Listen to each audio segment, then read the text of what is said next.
I had every show figured out for the rest of this series. I mean, I was going to do Scrabble, then Bumper Stumpers, finish off with the Challengers after I take care of a few others. But then I talked to my friend DC while we were talking about the World Series and hoping that the Milwaukee Brewers made it. Thanks a lot, Dodgers. So I better get this one done before I forget in a couple weeks' time. Now, what was that show again? Alan Thicke, funny animals cracking everybody up. Animal crack-ups? Yeah, let's just go with that. Animal crack-ups.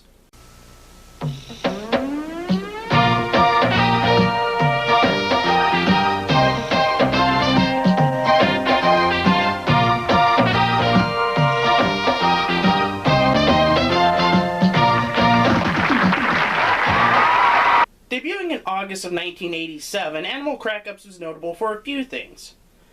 It's the first creation by Vin Di Bona. He is the man who gave us America's Funniest Home Videos, America's Funniest People, among other home video shows.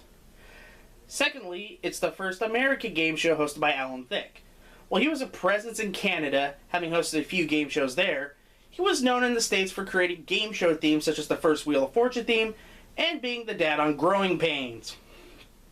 Thirdly, it's one of the few game shows involving animals to not be a complete train wreck. That's right, you heard right, so don't worry about it. This is a decent game show that doesn't involve somebody defecating on the floor of a Gary Moore-hosted game show. We've seen those clips enough. So, what makes Animal Crack-Ups not suck? Well, let's start with the host himself, Alan Thicke. Thank you. Thank you very much. Hello and welcome to Animal Crack-Ups, where animals hop and they skip and they jump and they do a lot of things that kids are never allowed to do on the sofa. Alan Thicke hosts this show, and I honestly never got his style of hosting. With shows like All New Three's a Crowd and Pictionary, he felt like he was acting like a game show host, but couldn't fake it right, so he came off as kind of a lump. But with this show, he made the animals the stars, even saying so in the intro. He had some good rapport with the celebrity contestants, and that's basically all he had to do. It does make sense, though, of his talk show experience in Thick of the Night, even though that was god-awful. He's assisted by Debbie Bartlett. You remember her from Dream House? No? Well, don't worry, she doesn't do much here. She puts the animal scoring markers right in front of the celebs, and honestly, that's it. Kind of a waste if you ask me, as she was affable on Dream House, but will always be remembered for her quirky ways of presenting the prizes. Well, at least by me. The de facto announcer is a mascot named Reggie the Hedgie. Voiced by Susan Blue, Reggie reads some viewer mail, promotes the next segment, and also gives some interesting animal facts depending on the bumper. Reggie's got the cuteness to him, and seeing how this was made for Saturday morning TV, it fits like a glove. The game is quite a simple one. The celebs are shown a video based around an animal in the wild or doing something that you wouldn't suspect an animal to do, with hilarious commentary dubbed in by Alan with a funny voice sometimes. This is what I like to call the Vin Di Bona formula to having a successful TV show. Take a Japanese format, add a sitcom star from ABC, and you have a show of a good run. Wait a minute. Sitcom star from ABC, Japanese format, success. Oh my god. If this formula holds true, that means we're going to be stuck with Caroline and Friends on Game Show Network for a long time. Sorry, I lost my train of thought there. After the video, Alan asked a question about the animal that was featured, whether it be about what they'll do next in the video or about something that they do in the wild. If correct, then the celeb gets a cute stuffed animal placed in front of them, i.e. a point.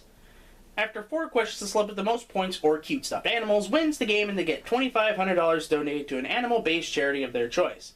If there is a tie, then like Tattletales, the money is split evenly between them. This is basically all you need for a show like this. You don't need a complicated scoring format or anything like that. Keep it simple and fun, and you got a good show on your hands. And that's basically Animal Crack-Ups. It was a decent show and had a good run. The show started off in primetime when it debuted, but moves to Saturday mornings pretty quickly in September of 1987. It stayed there until it went on hiatus in December of 1989. It did come back for the summer of 1990, making it qualify for this show, until it was canceled in September. To be honest, I wasn't blown away by this show, but sometimes you just need a good bowl of vanilla ice cream, and this show is exactly that. Honestly, the show could have seen a revival in the mid-90s on ABC's One Saturday Morning after the whole EI legislation went through. The show in the 80s had good information about animals and could have filled 2 niches. A show of cuddly animals, and a show that didn't force education where it didn't fit in at all. I'm looking at you, Wheel 2000. Well, that was Animal Crack-Ups. I enjoyed it a little bit. It's not garbage by any sense of the imagination, but it's not something I would fondly remember either. Okay. Hopefully, I have remembered every single show from 1990.